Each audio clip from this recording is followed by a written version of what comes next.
ये दुल्हन रीच से भाग रही थी और रीच आज बेहद गुस्से में था।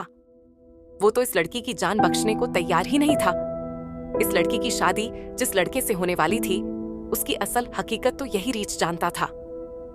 रीच ने कैसे इस लड़की की जिंदगी बर्बाद कर दी। जो कोई इंसान नहीं कर सकता था, वो सब रीच ने किया। आइए ये कहानी शुरू करते हैं। आज महारौश दुल्हन बनी बैठी थी।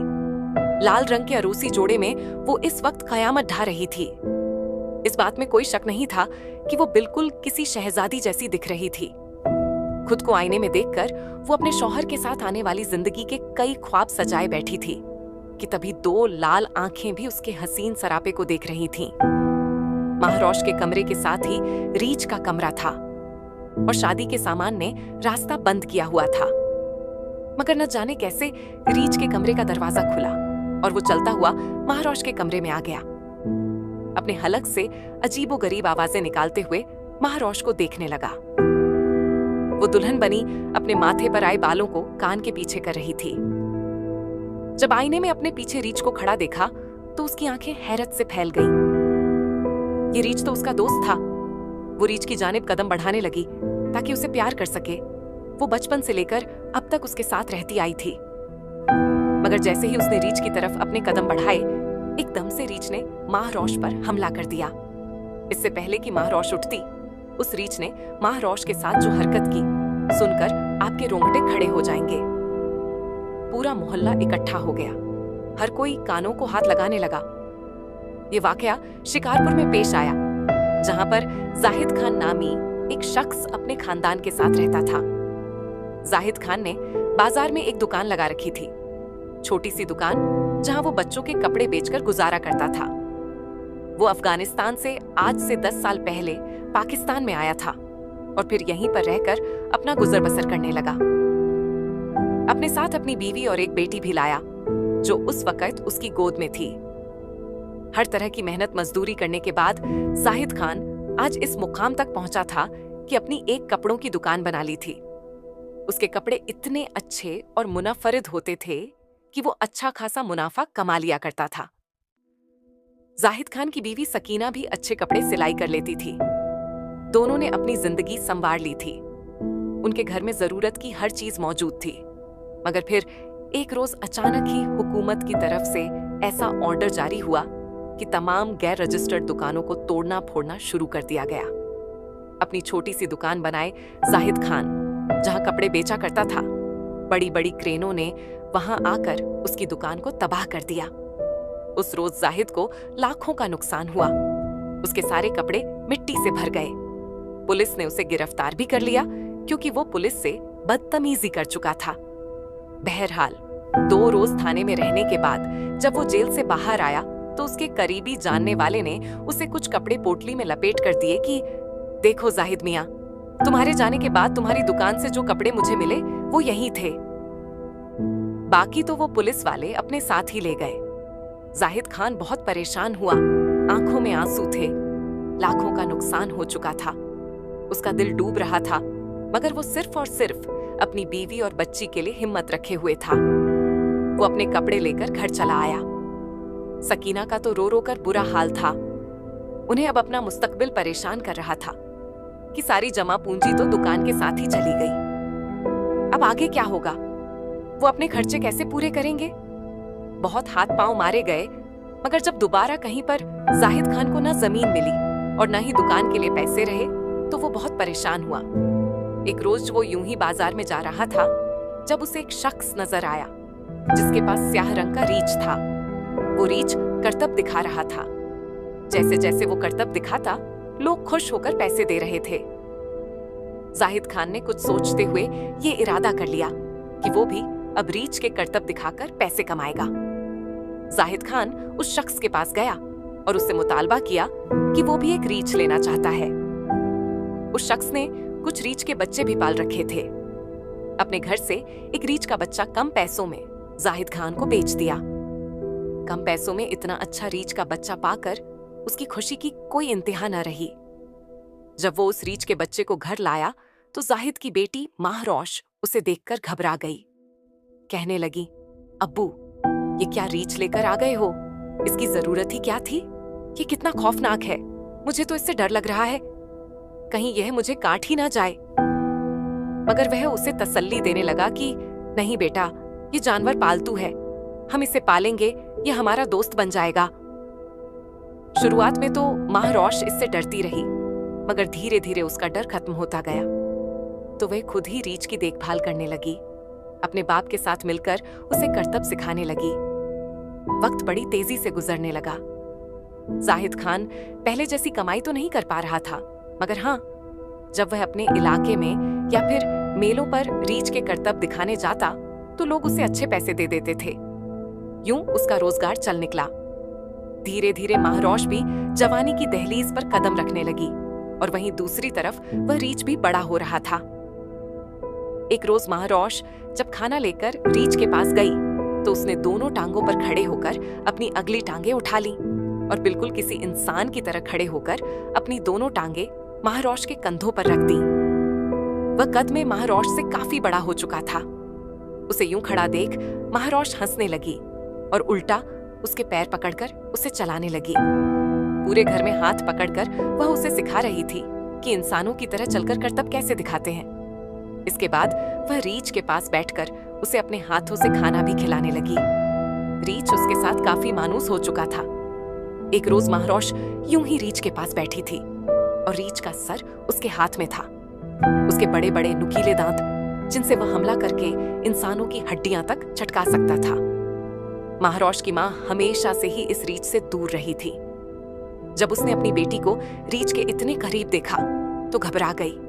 ना जाने दिल में क्या ख्याल आया कि उसने गुस्से से कहा, महारोश, ये एक जानवर है, हैवान है, इसमें अकल और शूर नहीं है।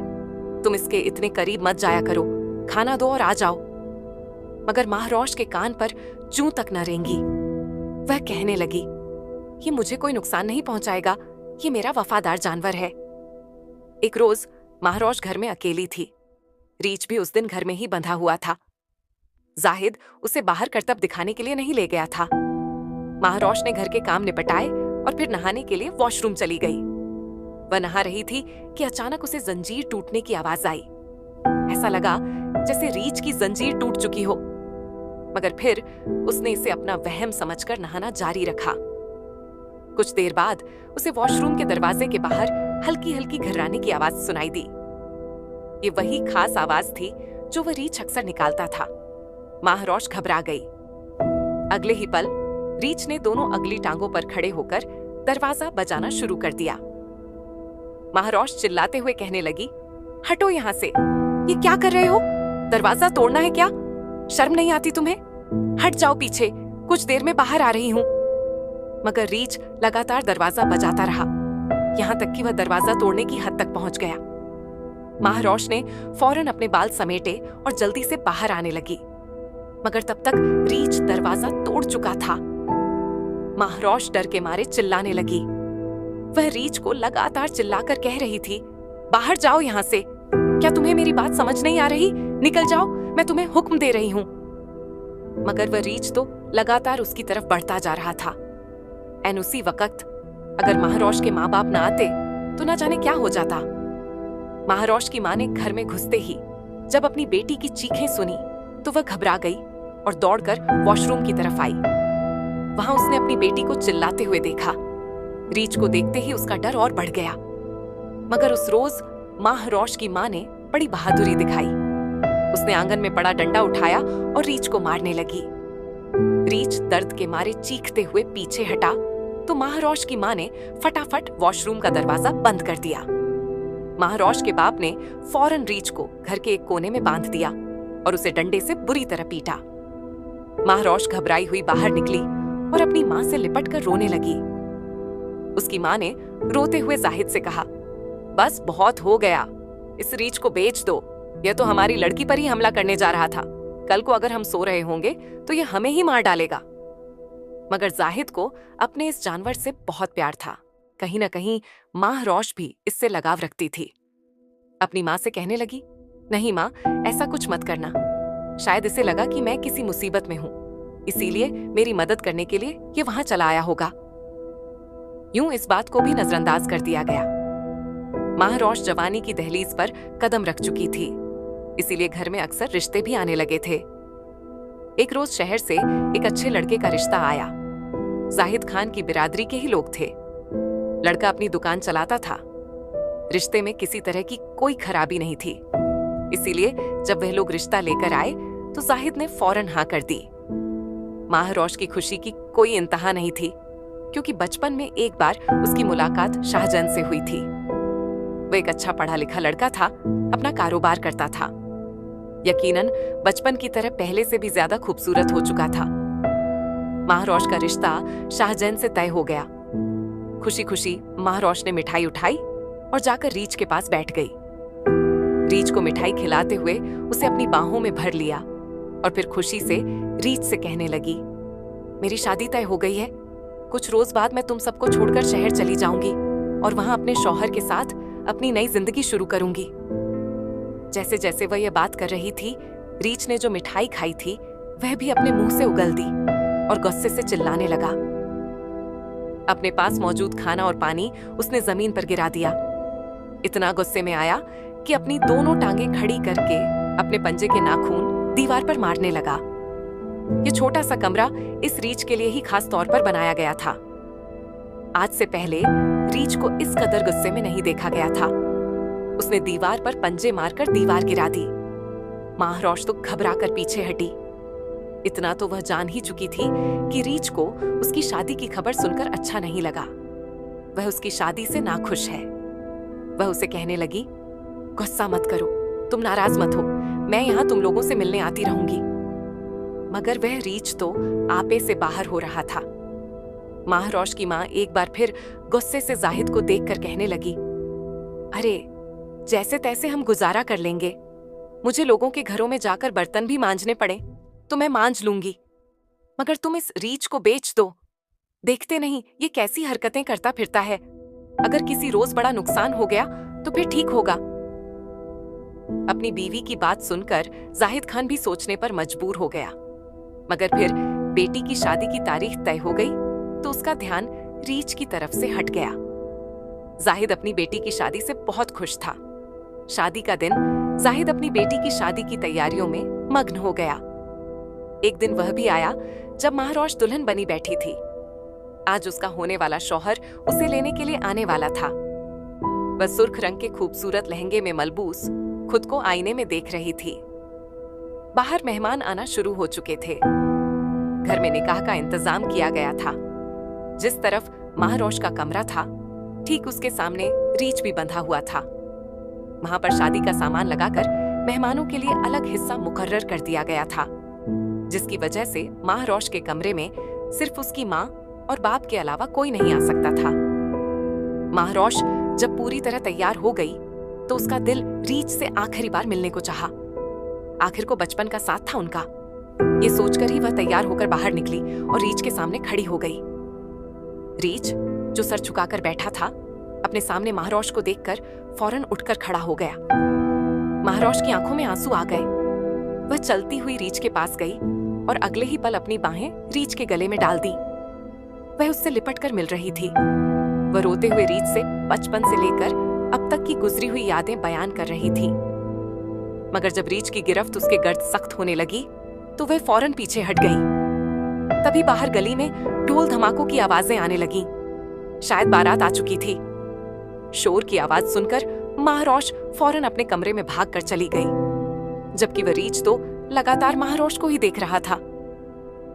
एक तरफ बाहर ढोल बजाए जा रहे थे, लड्डियां डाली जा रही थीं, बड़ी धूमधाम से बारात आई थी।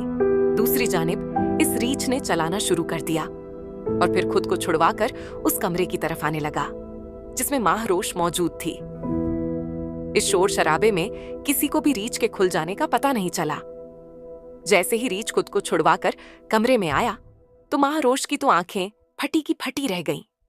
वह रीच को देखकर कहने लगी कि जाओ बाहर, तुम यहाँ क्यों आ गए हो? मगर रीच ने माहरोश को अपने पंजों से जकड़कर गिरा दिया।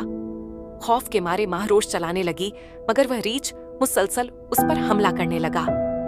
बाहर ढोल की थाप में माहरोश की चीखें तो कहीं गुम ही होकर रह चुकी थीं।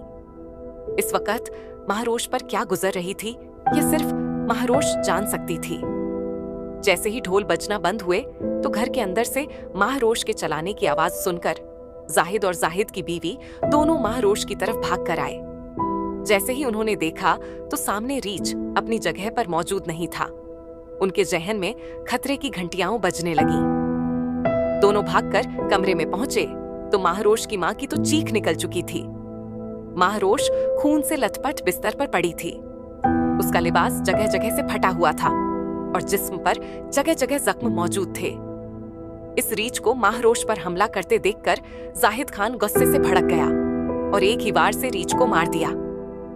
रीछ दर्द से चलाने लगा, वहीं इस कमरे में बंद तड़पने लगा। फौरन महारोश को बाहर लाया गया, मगर उसके वजूद पर मौजूद लहंगा तार-तार हो चुका था। फौरन उसे बड़ी चादर में ढांपा गया, डॉक्टर के पास ले जाया गया, जहां पर उसका ट्रीटमेंट शुरू हो चुका था। जाहिद का रो रो कर बुरा हाल था। पूरी बिरादरी और गांव में उसकी नाक कटकर रह चुकी थी। हर कोई जाहिद खान को ही बुरा भला कह रहा था कि इतने खतरनाक जानवर को घर में रखने की जरूरत ही क्या थी। लड़के वाले जो बड़े जोश और खरोश के साथ बारात लाए थे, जब उन्होंने दुल्हन की यह हालत देखी तो बारात वापस ले जाने लगे। महारोश की मां ने रोते हुए बारात को रोका और लड़के से कहने लगी कि ऐसे बारात वापस जाए तो अच्छा नहीं लगता। बेशक इस वक्त ये हालात हो चुके हैं, मगर अभी मेरी बेटी को होश आएगा तो तुम उससे निकाह कर लेना, बाद में भले रुखसती होती रहेगी। न जाने दिल में कैसा डर था जो महारोश की मां ने यह बात कह दी, मगर शाहजैन ने यह सुनते ही अपने माथे पर पलक डाल दिए। गुस्से से कहने लगा कि मेरे माथे पर क्या पागल लिखा है, या मैं आपको गैरत वाला नहीं लगता? मैं ऐसी लड़की से कैसे शादी कर सकता हूँ जिसे हर खास और आम शख्स ने देख लिया हो? देखते नहीं जब वह कमरे से बाहर आई थी तो यहाँ पर लोगों का मजमा इकट्ठा था।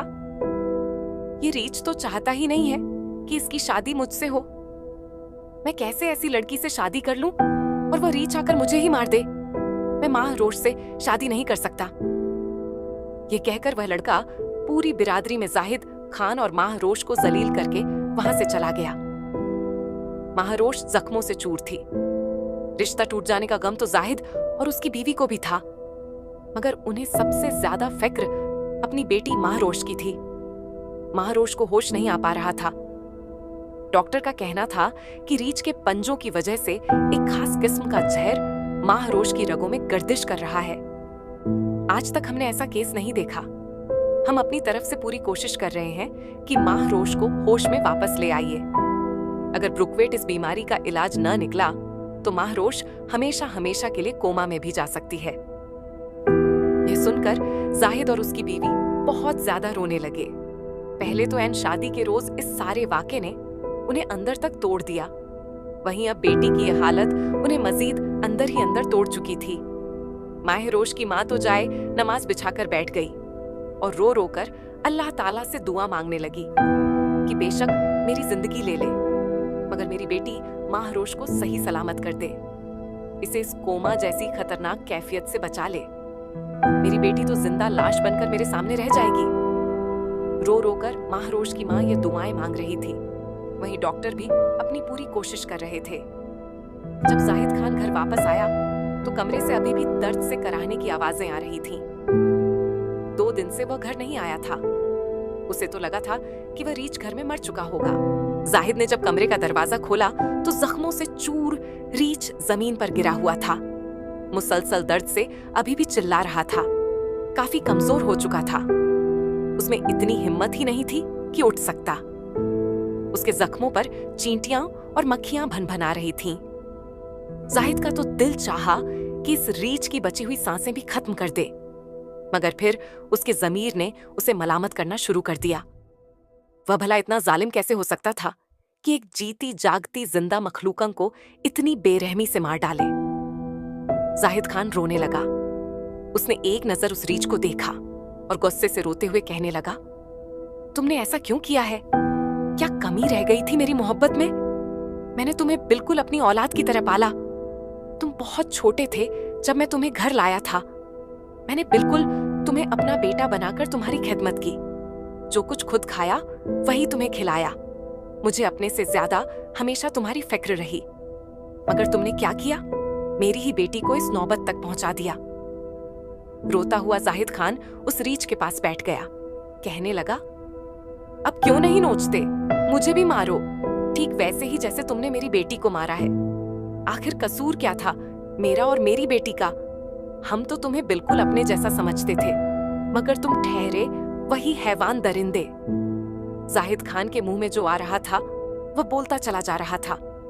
रीछ दर्द से कराह रहा था, गोया उसकी हर बात सुनकर उसका जवाब देने की कोशिश कर रहा था। और जाहिद खान को असल हकीकत बताना चाहता था कि उसने यह सब क्यों किया है।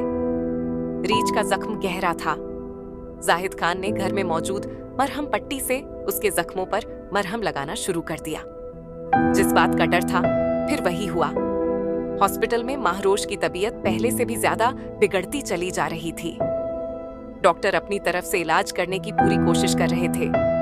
आखिरकार डॉक्टर ने जब टेस्ट वगैरह किए तो इस नतीजे पर पहुंचे कि खास किस्म का वायरस इस लड़की के वजूद में मुंतकिल हो चुका है।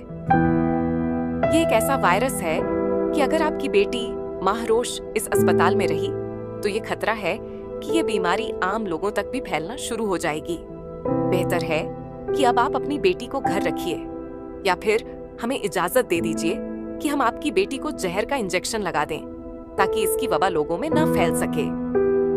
जाहिद ने जब यह सुना तो वह गुस्से से डॉक्टरों पर चिल्लाने लगा। कहने लगा, तुम लोगों को कोई हक नहीं है कि मेरी बेटी की जिंदगी छीन लो। तुम लोग मेरी बेटी को मेरे हवाले कर दो। अब मैं जानूं और मेरा अल्लाह जाने, मेरी बेटी को मेरा खुदा ही शिफा देगा। ये कहकर जाहिद जिंदा लाश बनी माहरोश को घर ले आया। माहरोश के वजूद पर अभी भी जख्मों के निशान थे। वह रीछ घर के कोने में अभी भी जमीन पर गिरा पड़ा था।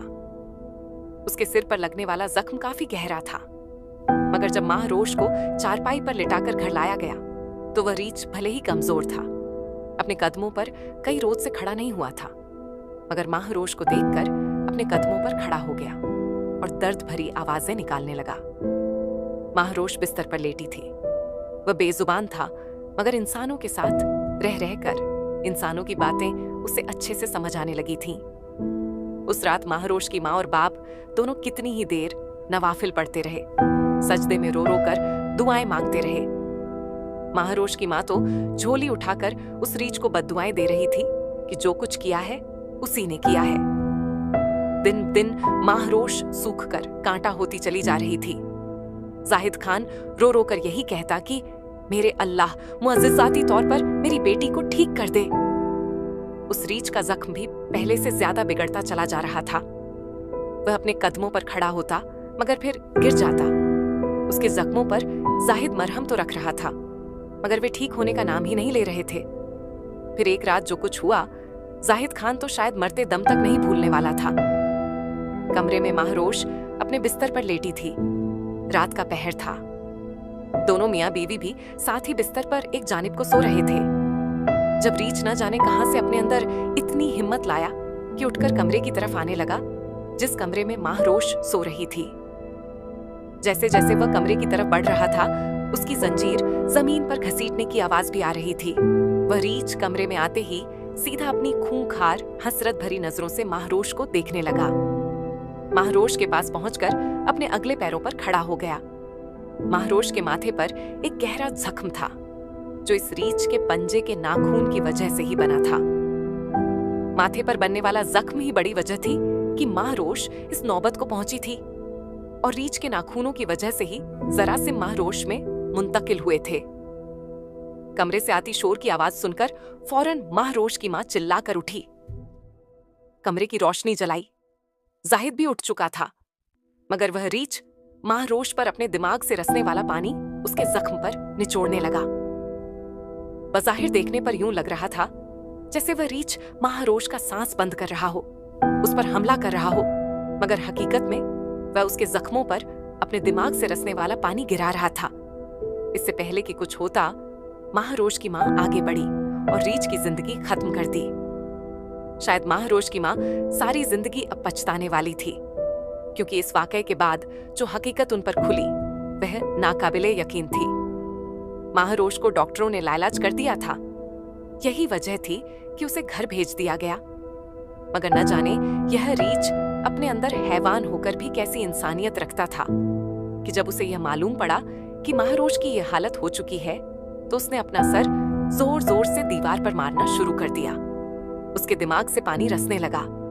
जैसे ही वह पानी के कतरे महारोश के जख्म पर पहुंचे तो उसके जिस्म में उसी के फैले जरासीमों की वजह से होने वाली सारी बीमारी खत्म हो गई।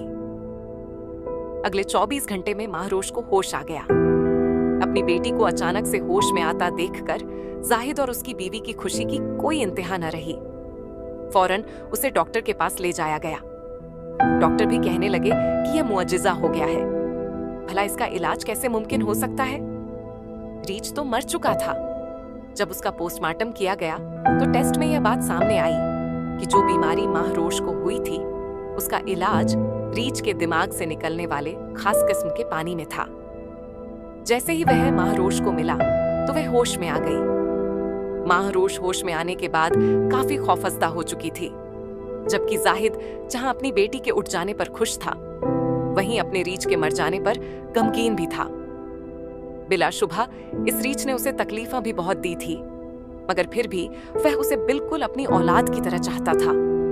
वह सोचने लगा कि रीच ने आखिर ऐसा क्यों किया था।